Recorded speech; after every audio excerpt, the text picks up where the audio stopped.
nireba wabyimye nkadendo y'amanywa ngo urakomeye bwambaye umwenda gusa wowe n'abayikoze bakenye ntanzwe ahubuse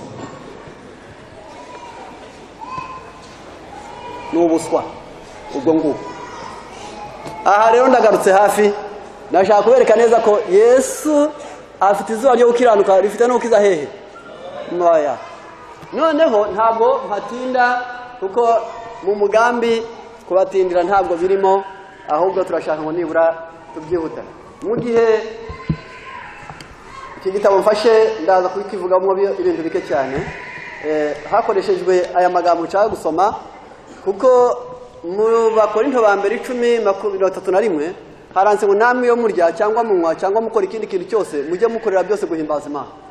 Ni murya ni munywa ni mugira mute ni mukora ikintu cyose mujye mukorera byose guhimbaza Imana.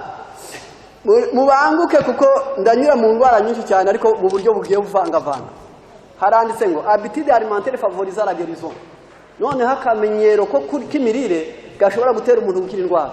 Akamenyero kiki kimirire gashobora gutuma umuntu indwara yaragize ate. Murankurikirana neza.